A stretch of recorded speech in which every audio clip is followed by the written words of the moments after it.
Add Ast.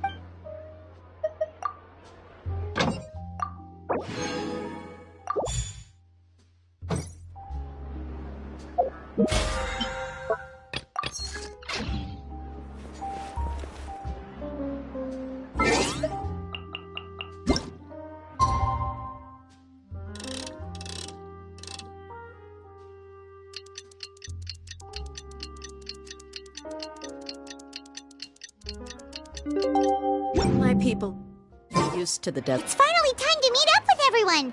Paimon even dreamt of making the film last night. If Paimon remembers right, we're meeting at Hotel de Boer. Let's get going!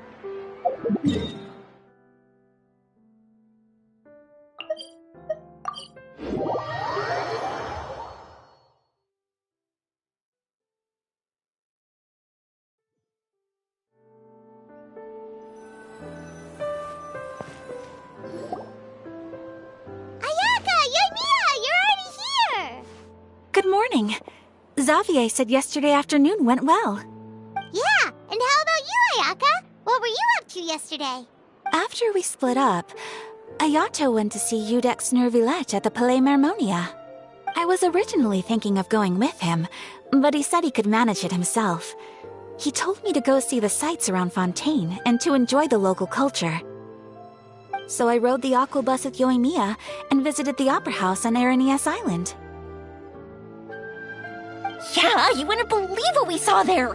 2 mechanical puppets that were dancing together! You've already seen them, right?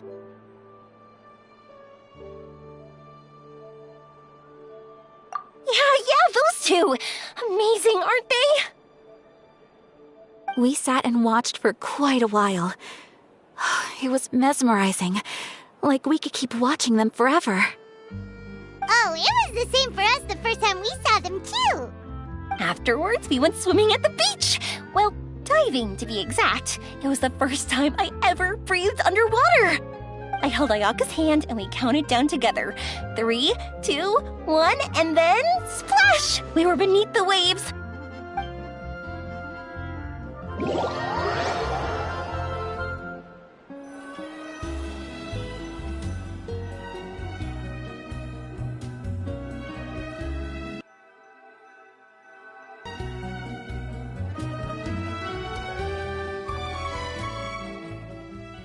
At first, I didn't dare to open my mouth. But once I couldn't hold my breath any longer, I decided to take a big breath in. Turns out the water wasn't as salty as I imagined. It didn't really taste like anything at all. Before I knew it, I was breathing like normal down there. It was an amazing feeling. Ayaka said I was too nervous and needed to loosen my grip. She got used to everything way faster than I did. I knew that the Traveler could do it, so I had no doubt we could do it too. That helped me feel at ease as soon as we dove in.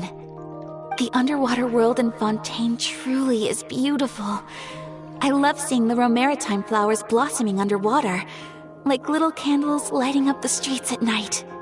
Yeah, and there were so many creatures that we've never seen in Inazuma. Like those fish that shimmer like a sword blade. Whoosh! Oh, and those big fish that call when they see people. Oh, you mean Hunter's Rays and Blubber Beasts! I just love the name Blubber Beast. Just wait till Pops and the others hear about this. They probably won't believe a word I say.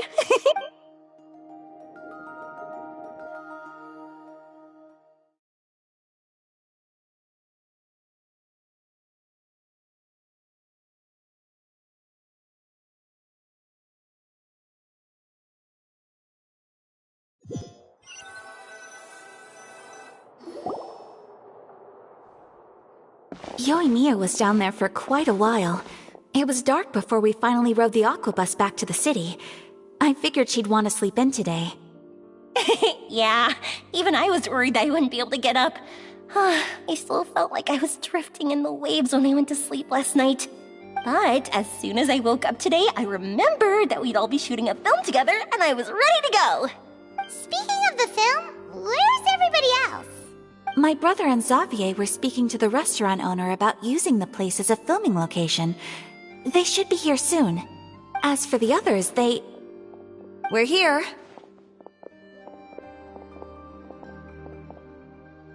Please excuse my tardiness. I just finished the Special Patrol's 6-mile morning jog. Wait, 6 miles? I'm so tired.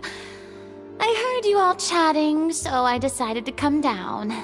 I sure could use some of that endless energy everyone else has. Good morning, everyone. Morning. Can someone fetch me a cup of coffee?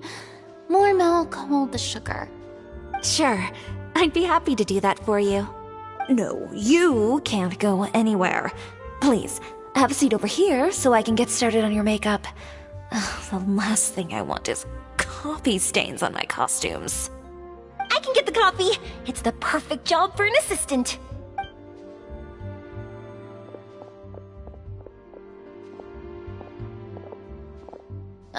So much energy. Seriously, what's her secret? Oh, Yoimiya's always like that. But you sure look exhausted, Farina. It's because you're not used to waking up so early, huh? Of course not. I spent the whole night reading the novel from cover to cover, marking sections that either need to be omitted or adapted. Wow, Paimon didn't expect you to be so thorough. Well, I was the biggest star in all of Fontaine after all. It takes more than just a pretty face to earn a reputation like that. I know how to get serious when the situation calls for it. I went all out when I was acting as an Archon, so why wouldn't I do the same for my own life? Here's your coffee, Director Farina.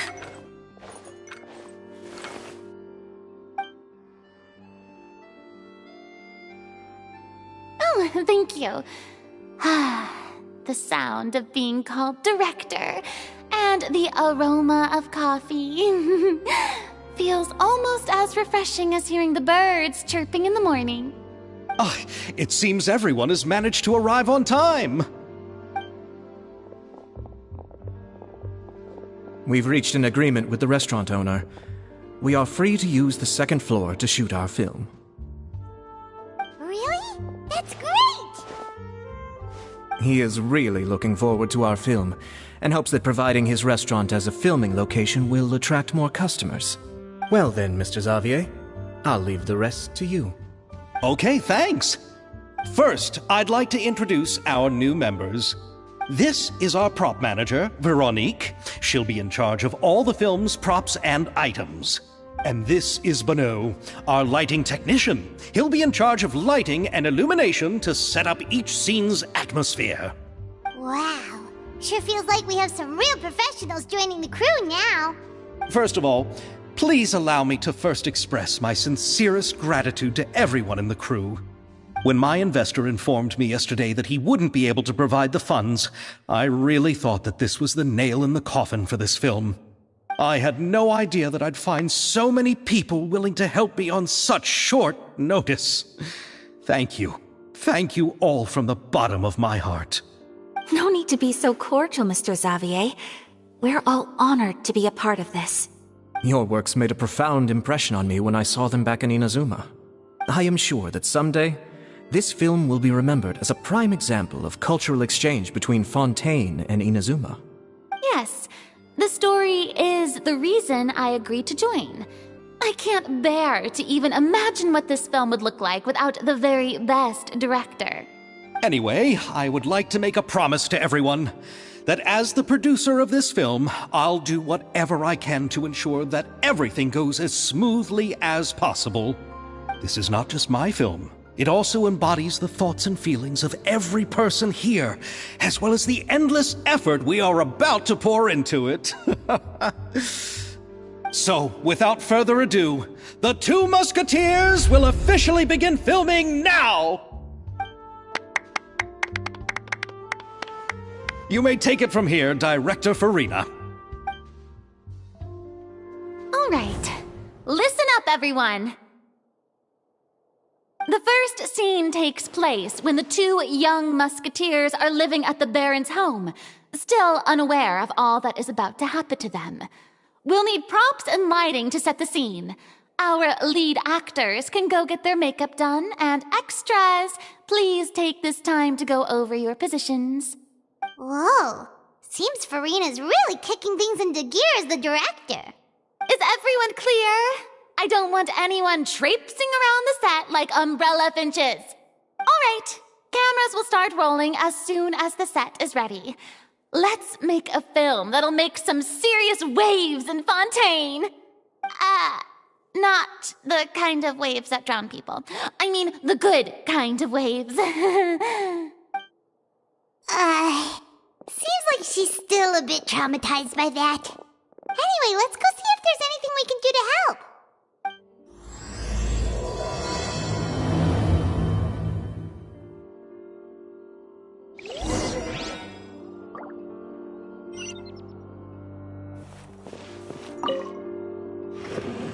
How about here?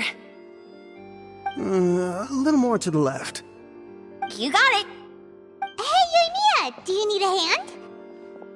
No, I'm fine. You know, doing the lighting is kind of like designing a fireworks show. It's interesting to imagine what kind of atmosphere the lights will create. I heard that the Traveler will be operating the camera and Paimon will be the clapper loader, right? Those roles are just perfect for the two of you. Really? Is that because it'll be easy for Paimon to hold the clapperboard while flying? Well, sure, there's that, but that's not exactly what I meant. I just think that after all your journeys together, you two must have developed a super close bond and just naturally know how to work with each other. If I'm not mistaken, the director will want the cameras rolling as soon as the clapperboard goes clack.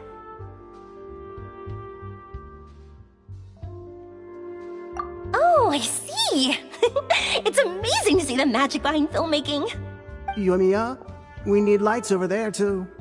Oh, on it! I've got to get back to work. Chat with you later. Oh, it's exciting to see so many people working together to bring the film to life. Seems like Yoimiya's really getting into it. But she was right. We do have a super close bond, don't we? Paimon's really happy to hear that.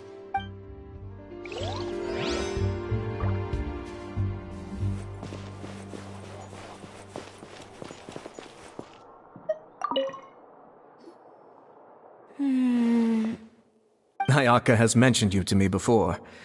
She said that you two were great friends when you were kids. No talking.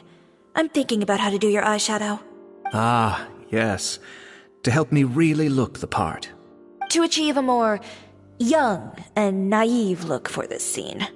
Are you saying the wrinkles around my eyes are too deep? You just have too much of a calculating look in your eyes. You sure don't mince your words. It seems you really haven't changed much. Quiet.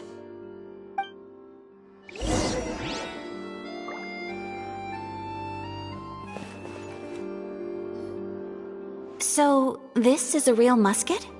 No, it's just a prop weapon. Not bad. Have you seen a real musket before? Only in books and newspapers. I made this one based on the relative shape and proportions I saw in reference images.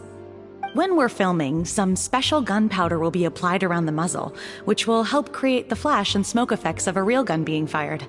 Which means it'll be up to the actors to portray the recoil. That's right. The sound effects for gunshots will also be added in post-production.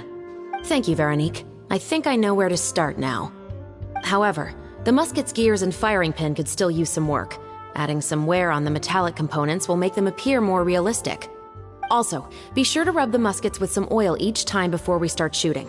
That'll give the impression that the firearms have been well maintained. Good point. You seem to know a lot, Miss Chevres. I assume you use these types of firearms on a regular basis?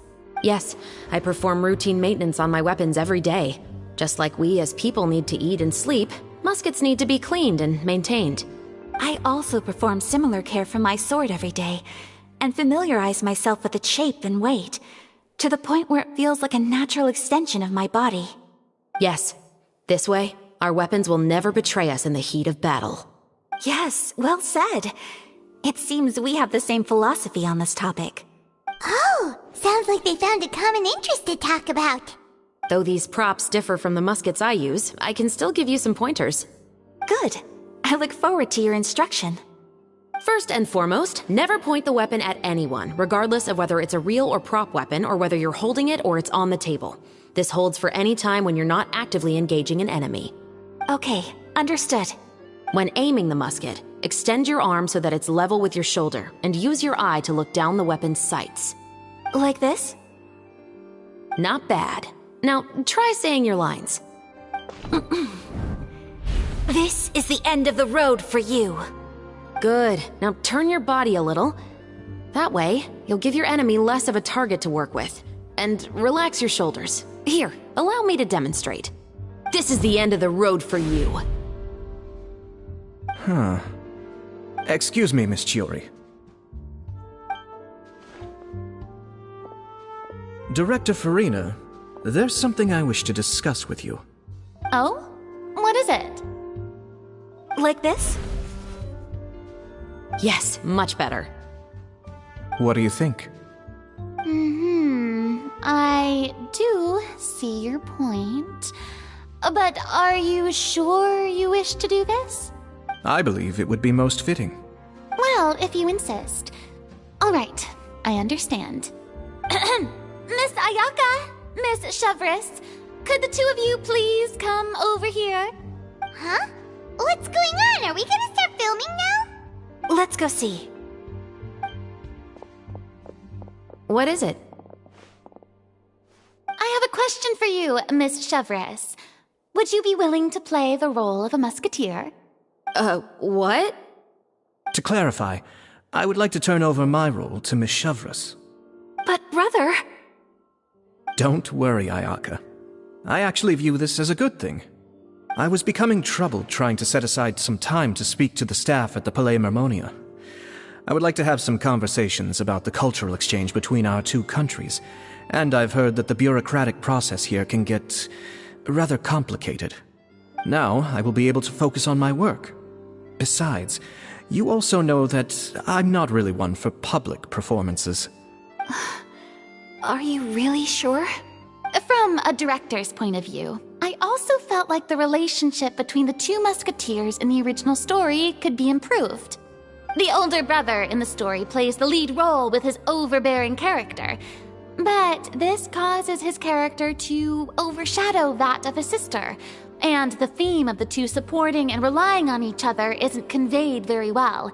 But if we were to change the siblings to two sisters of a similar age, then that aspect of the story might come through more clearly. Also, I've seen you instructing Ayaka. That cold and dignified personality is exactly what we need for the older musketeer. Of course, even with all these insights, the decision should still be made by Miss Chevres. Chevres mentioned that she really likes the story, right? Paimon bets that she'll take the role. All right, I'll take the role. Good. It's decided then. I'll get started on making edits to the script. We'll also need to make some immediate adjustments to the lighting, props, and costumes. I have a feeling that our adaptation will be even better than the original story. You're doing a great favor for me, Miss Chevres. You have my gratitude. Don't mention it. I like this character, so if anything, I should be the one thanking you. Well, since my brother is the one who brought up the idea, I suppose there's no need to worry. Let's go, Miss Chevres. I look forward to working with you. Please, just call me Chevres.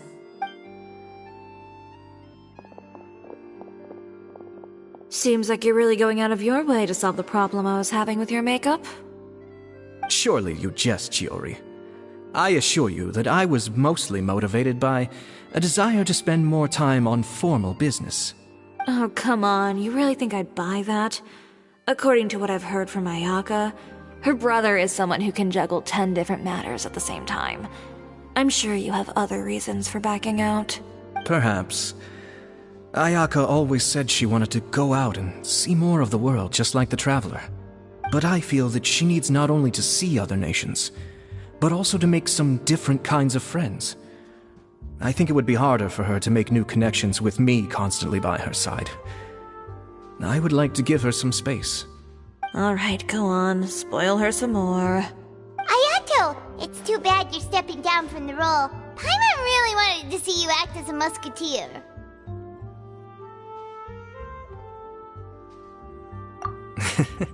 No need to poke fun at me. I'd wager that you also felt that I wasn't the best candidate for the role. It's a little hard for Paimon to imagine you saying those lines. Yes, I've made an appointment to meet some people from the Palais Mermonia. Now, I will have some more time to prepare. Traveler, get the camera ready. Paimon, get the clapperboard. Actors, to your positions. We're about to start shooting the first scene. Go on now. And please take good care of Ayaka. Yep, don't worry. Thank you. I look forward to seeing the film when it's finished.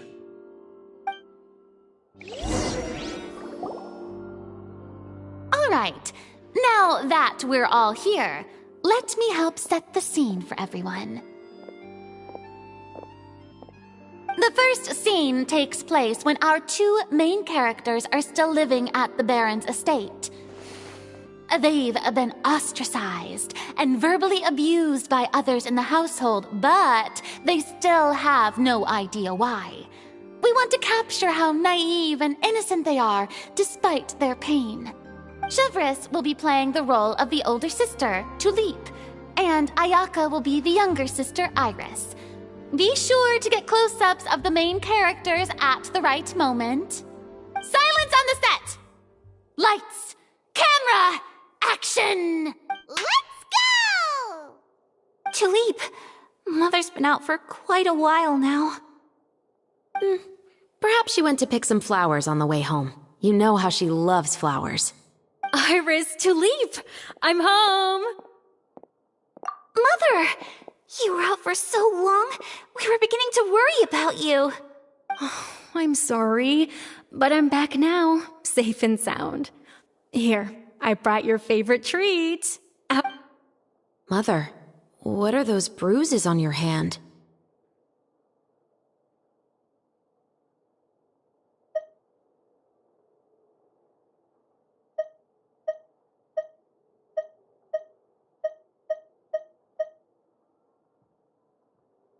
Huh?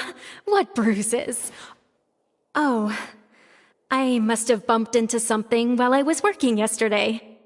But I didn't notice them this morning. Then perhaps they're from when I accidentally tripped when I was out just now. By the way, did you have fun playing at home? What's the matter, Iris?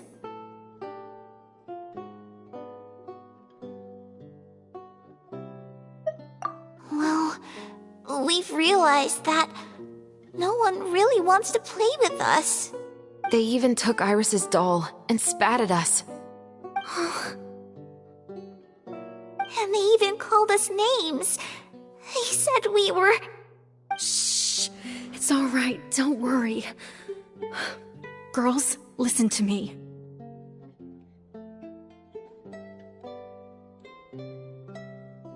It doesn't matter what anyone says. Don't listen to them. No one can define you with such words. You both have wonderful lives ahead of you. Just like your names. You will both blossom like beautiful flowers. Maybe your time to blossom hasn't quite come yet, but one day, you two will bloom more beautifully than anything else. Don't let the soil you're in now ruin your future beauty. Understand? My dear daughters. And cut! Not bad. The actors' emotions were all on point. Let's keep that take. Also, if our clapper loader could avoid shouting at the start of the scene next time.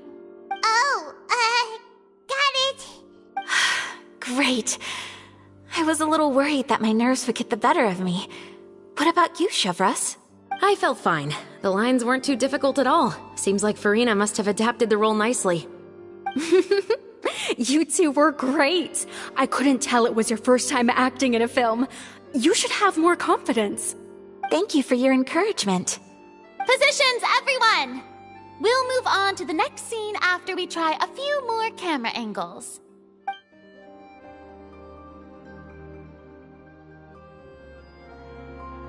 This scene is when our two characters return home, only to discover their mother has been murdered. Ready? Lights! Camera! Action! Mother, we're back! Mother?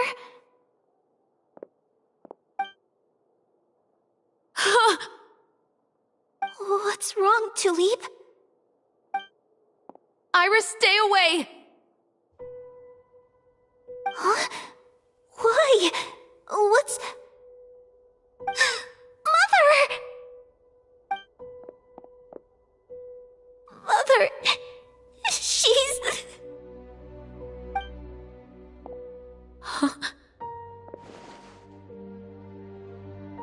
There's poison in this cup. Huh? I could have sworn I've seen this kind of cup before. Those aristocrats.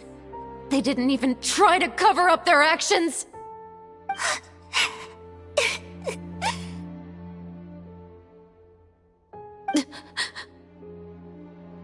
Iris, we need to leave this place.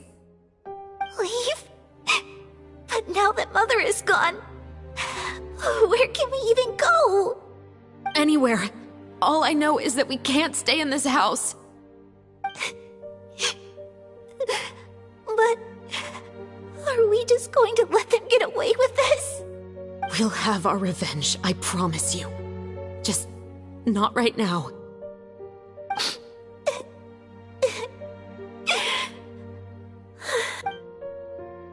Come on, let's go. No, wait. We can't just leave Mother here like this. At least let me leave this rose with her.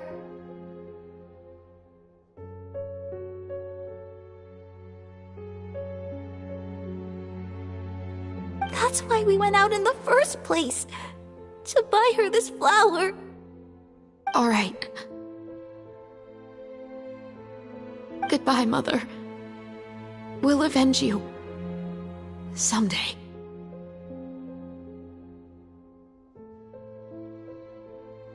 And cut! Beautiful! Great performance! Oh my, you're so amazing, Ayaka! And were those real tears I saw? How did you do it? I was surprised too. Thank you for the kind compliments. Actually, as soon as Director Farina said action, I told myself not to think about anything. I just felt the weight of the moment and became the character. It's quite similar to practicing the art of the sword. You clear your mind and focus only on what's happening in front of you. Ayaka's performance was amazing. Have I discovered an acting prodigy? Pipe down, everyone! We need to move on to the next scene!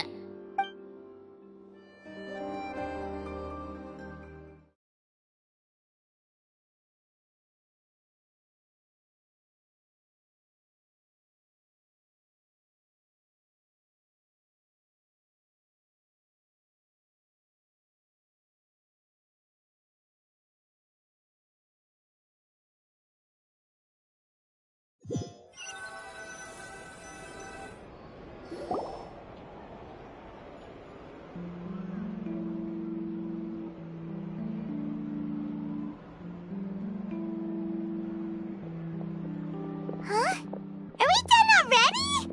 But Paimon wants to keep playing with the clapperboard. How do you feel, Traveler? Is your arm sore from holding the camera all day? Good work, you two. You too, Shivers. You were quite the actress today. I've read this novel many times before.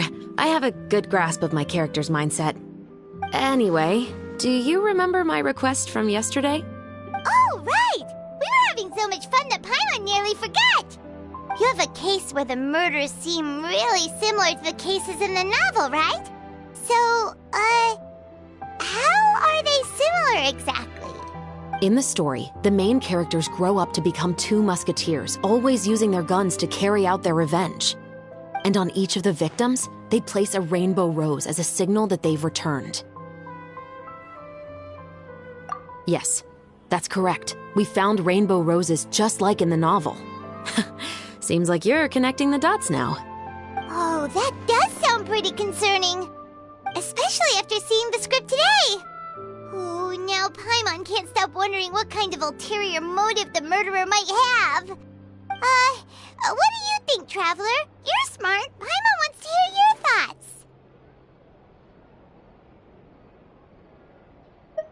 Good. On behalf of Fontaine's Special Security and Surveillance Patrol, thank you for your dedication to justice. There's no time to lose. We should start investigating right away. Follow me.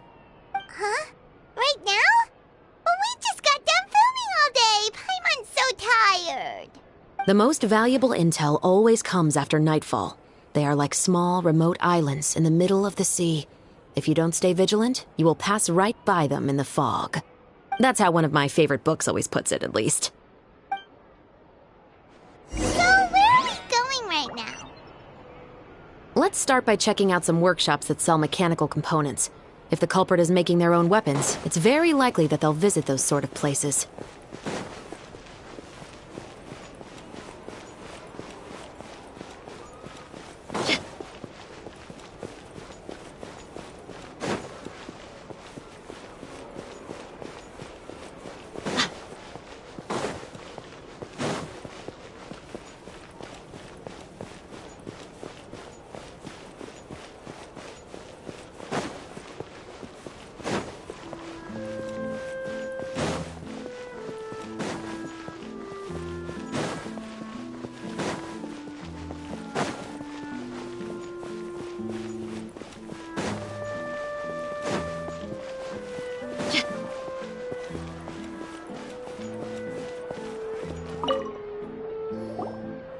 Welcome to Le Show's Clockwork Workshop. How can I help you? Hello. I'd like to know if anyone has purchased some special components lately. Special components? Sorry, could you be more specific?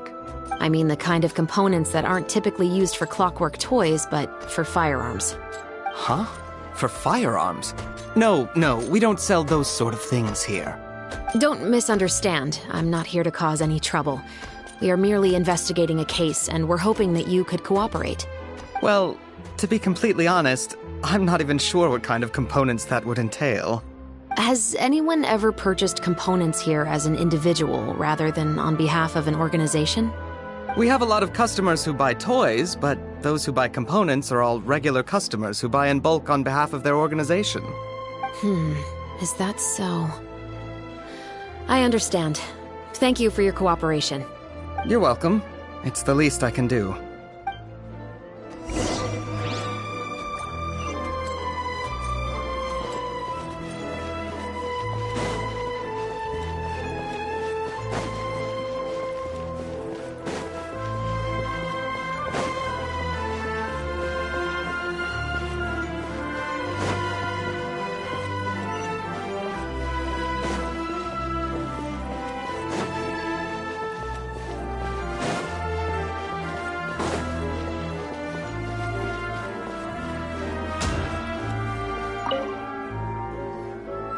Oh, hey, Chevris.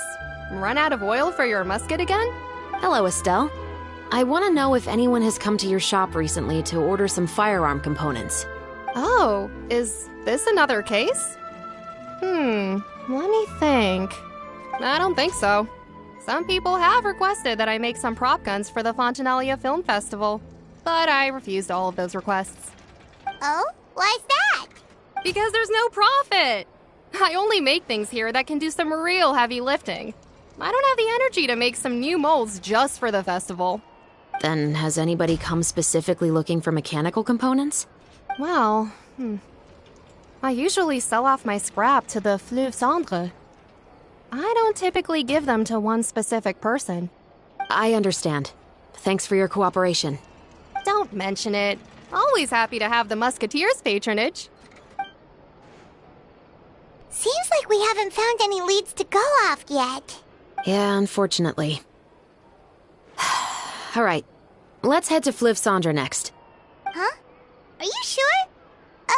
People might not be so thrilled to see the captain of the special patrol there. You think so, huh? Then I guess you don't know. Huh? Know what? That I grew up in Fliv Sandra.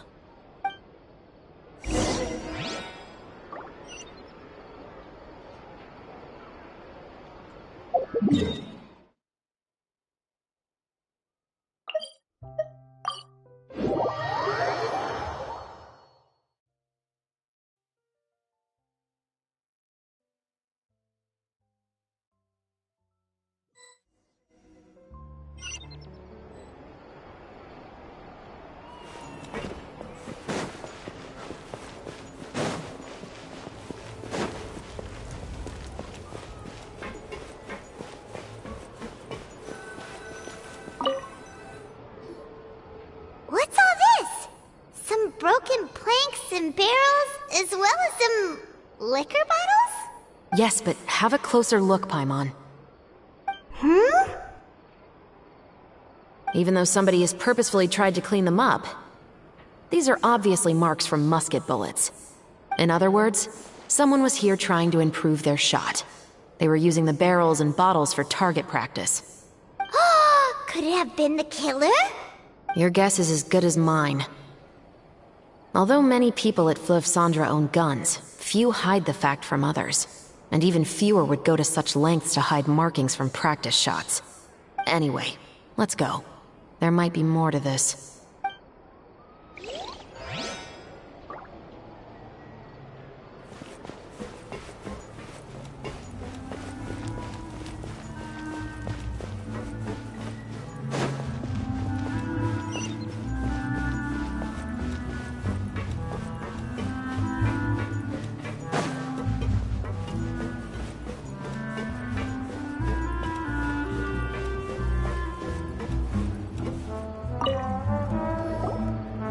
Hello, I'd like to ask some questions.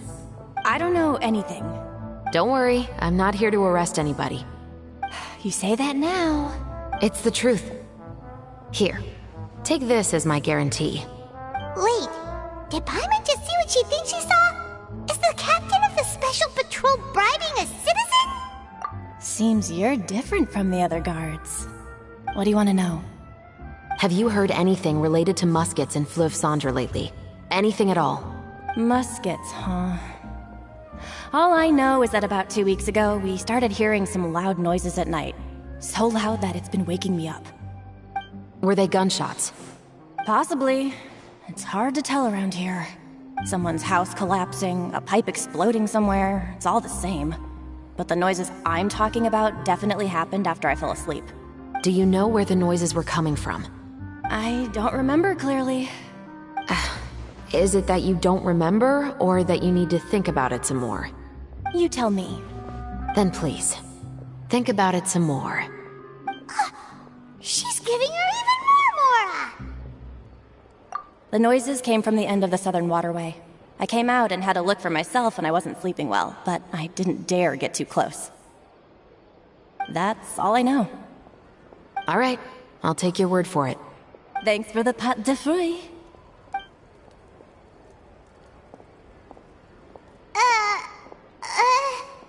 No need to be surprised. I grew up here, remember? I know how to get people around here to talk.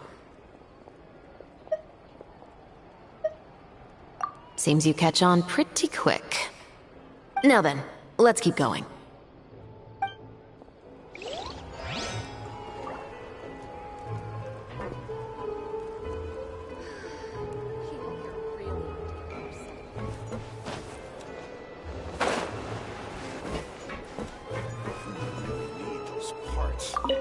It's taking him so It's been a while, Tetro. Please, just get on with your request. I want to know if you've heard anybody talking about muskets lately.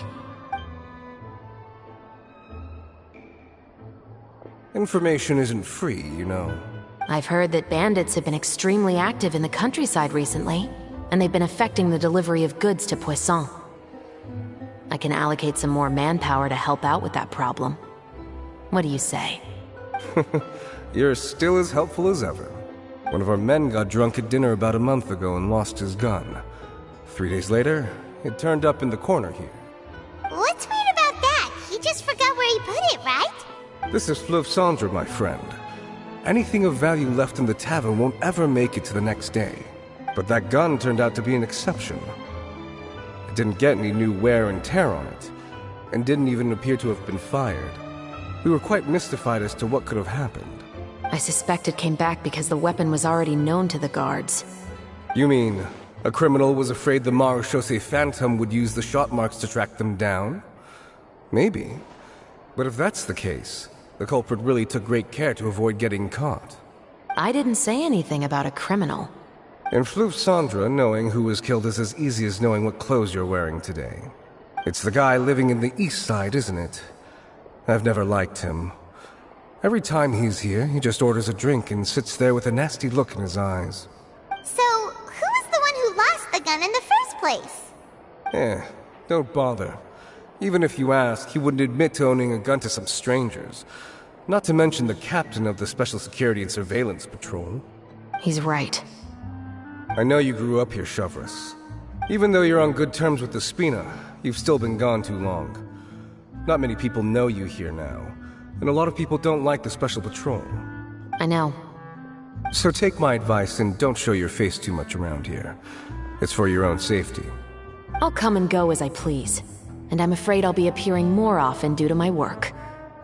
All right. Don't say I didn't warn you.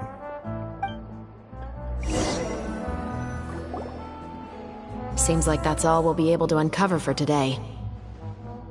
Paimon feels like we managed to learn a lot more here than up on the surface. Yes. Assuming that everything we found is indeed connected to our suspect, then their timeline was probably something like this. A month ago, our suspect found a gun and took it home to disassemble it. Once he'd figured out its mechanics, he brought it back. In the following weeks, he used some parts to create his own makeshift musket, and took it to the Fleuve Cendre for target practice. Then, a few days ago, he found his target and carried out the murder. Once the deed was done, he left a rainbow rose on the body, just like the scene in the novel. That all makes sense to Paimon, but we're still no closer to figuring out the killer's identity! The deceased was a resident of Fleuve Cendre. It's said that he was a poor, solitary man.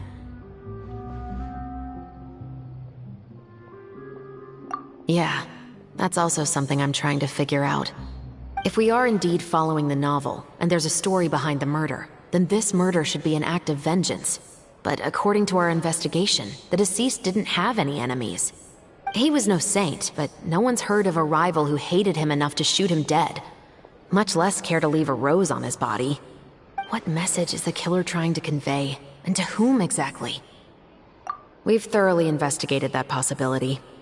He claims to have spent the whole day at the Opera House on the day of the murder, and the staff there have confirmed his account.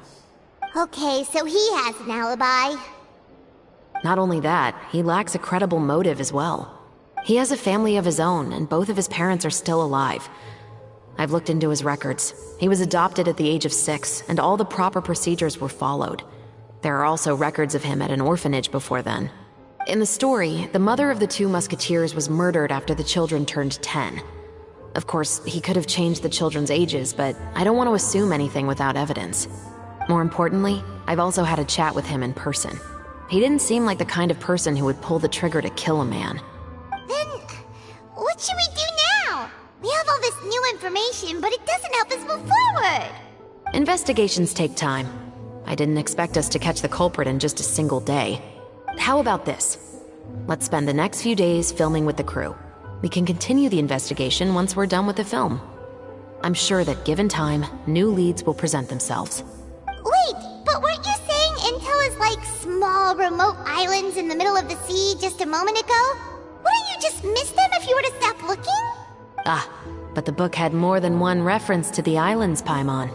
Oh? What else did it say then? As long as you spend enough time sailing through the fog, you'll eventually come across an island.